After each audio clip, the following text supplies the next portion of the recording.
شہزادہ فاتح اجمیر، فاتح بریلی، قائد مداریت، قائد سنت حضرت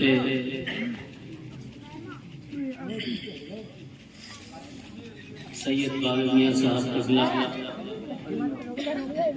شہزادہ حضور فاتح اجمیر، پیر سید سیدی میاں صاحب قبلہ، صاحب محفوظ میاں صاحب سنت، اللہ تبارک و تعالی نے بہت بڑی نعمت کے طور پر حضور فاتح اجمیر کو مداریت کی بقا کے لیے، مداریت کی حفاظت کے لیے اللہ تبارک و تعالی نے اس بریلی میں مقرر فرمایا تھا۔ آج ان کی روحانی طاقتیں ہمارے ساتھ ہیں اور ان کی اولاد حضرت علامہ سرکار سیدنا سید فاتح اجمیر حضور ڈاکٹر سید مرغوب عالم میاں صاحب قبلہ کی نسلیں آج ہمارے ساتھ ہیں۔ حضرت علامہ ڈاکٹر انتخاب صاحب، سیدی میاں صاحب، سید ضلع محمود صاحب، یہ ان کی یادگار ہے۔ ان سے محبت، ان سے محبت، ان سے محبت ابو تراب منصور، ابو الحسن سیفور، ابو محمد ارغون سے محبت ہے، اور ان تینوں سے ہر شیخ خواجگان سے محبت، مدار العالمین سے محبت ہے۔ مدار العالمین کی محبت یہ حضور سرکار سیدنا امام حسین علیہ مقام علیہ السلام کی محبت ہے، امام کی محبت علی کی محبت ہے، علی کی محبت رسول کی محبت ہے، رسول کی محبت خدا کی محبت ہے۔ اسی لیے تو حضور نے فرمایا من احب حسین فاحبنی، جس نے حسین سے محبت کی اس نے مجھ سے محبت کی۔ فمن احبنی فقد احب اللہ، جس نے مجھ سے محبت کی اس نے اللہ سے محبت کی۔ فمن احب اللہ يدخل الجنہ، جس نے اللہ سے محبت کر لی وہ جنت میں جائے گا۔ پھر کچھ لوگ بھوک رکھنے والے ہوتے ہیں اور وہ بھی کسی ادھر ادھر سے نہیں، سیدوں سے بھوک، عداوت کسی سے بھی کر لیجئے، معاف ہو سکتی ہے۔ کسی کی بھی عداوت ہو، دشمنی ہو، لڑائی ہو، جھگڑا ہو، معاف ہو جائے گا۔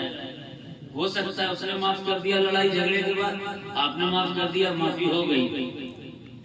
لیکن اگر کسی آل رسول کی عداوت دل میں لے کر دنیا سے کوئی جاتا ہے تو حدیث ہے، حدیث، یہ کوئی فتویٰ نہیں ہے، میرا قول نہیں ہے، کسی مولانا صاحب کا قول نہیں ہے، کسی سید صاحب کا کہا ہوا نہیں ہے، بلکہ اس نبی نے فرمایا ہے، جس کے بارے میں علامہ ادیب مکنپوری لکھتے ہیں کہ فغان عشق نبی بے اثر نہیں ہوتی، اذان بلال نہ دے تو سحر نہیں ہوتی، اور لب حضور سے نکلی ہوئی جو بات نہ ہو زمانہ نہ کہے معتبر نہیں ہوتی۔ وہ آقا فرماتے ہیں من مات علی حب آل محمد مات شہیدا، جو سیدوں کی محبت دل میں رکھ کر کے دنیا سے جائے گا شہادت کا مقام پائے گا۔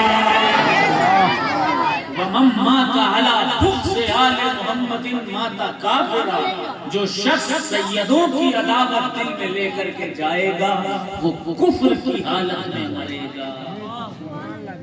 جتنے معاندین ہیں سیدوں کے، حدیث کے مطابق چاہے جتنا بڑا نام ہو، چاہے جتنا بڑا دارالفتہ ہو، چاہے جتنے بھیڑ والے لوگ ساتھ میں رہیں، اگر سیدوں کا قرض لے کر دنیا سے کوئی جاتا ہے، سیدوں کی عداوت دل میں رکھ کر دنیا سے کوئی چلا جائے، پروفیسر ہو، ڈاکٹر ہو، انجینئر ہو، عالم ہو، مفتی ہو، پیر ہو، حضور کی اس حدیث کے مطابق وہ کفر کی حالت میں مرتا ہے،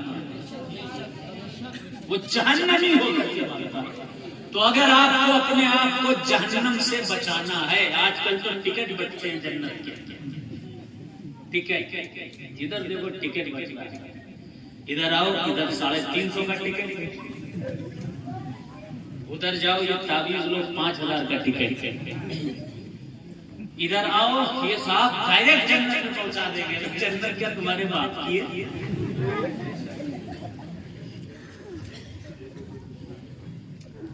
جنت کیا تمہارے ابا نے لکھا لی تھی کہیں پہ؟ مذاق بنا دیا گیا دین کو. جنت اللہ کی ہے.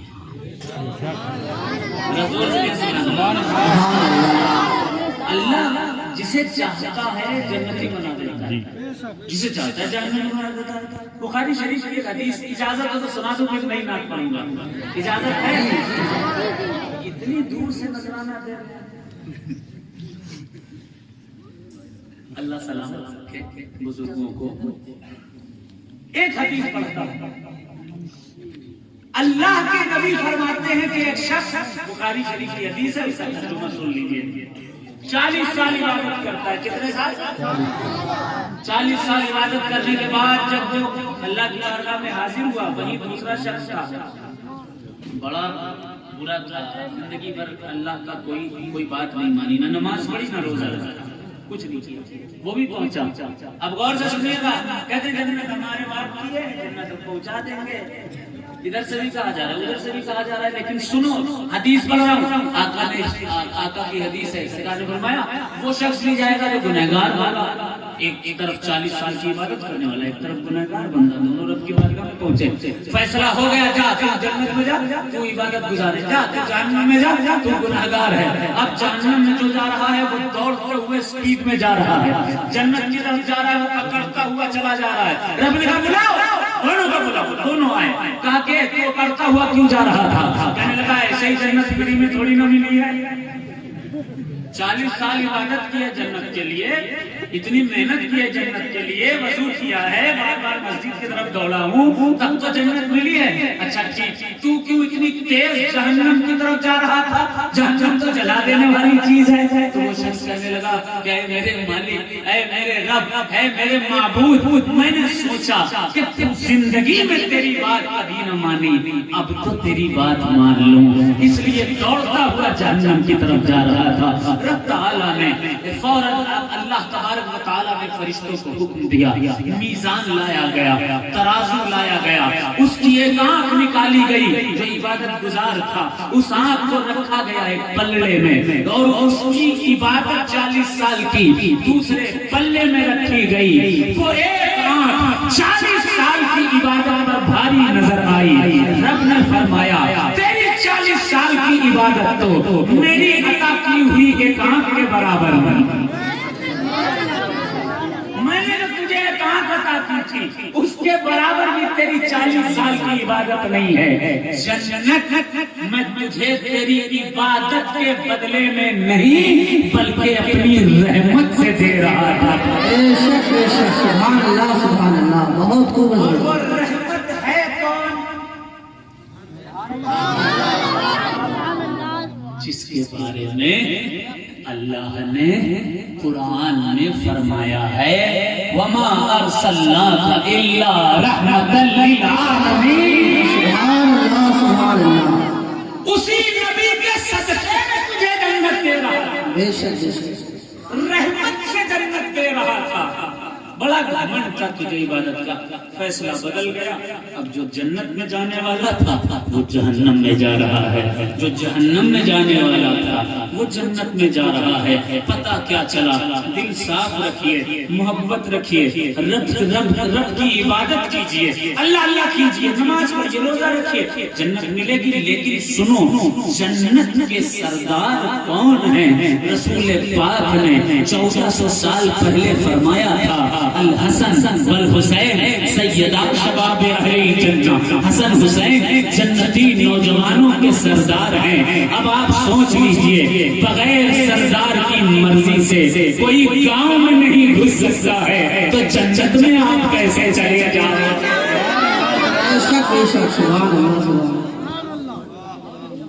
سیدوں سے محبت کیجئے اور صحابہ کا ادب کیجئے. ہم سنی ہیں، 1400 سال پرانے والے سنی، 1400 سال پرانے والے سنی، اور 1400 سال پرانا جو سنی ہوتا ہے وہ اہل بیت کا ادب بجا لاتا ہے، اور صدیق اکبر، عمر فاروق، عثمان غنی، عشرہ مبشرہ اور آقا کے پیارے صحابیوں سے محبت کیا کرتا ہے۔ سبحان اللہ سبحان اللہ۔ انشاءاللہ یہی راستہ ہے جنت کا۔ عبادت کیجئے، اللہ سے مانگیے، نماز پڑھیے، سیدوں کی عزت کیجئے اور تازہ نعت سنیے۔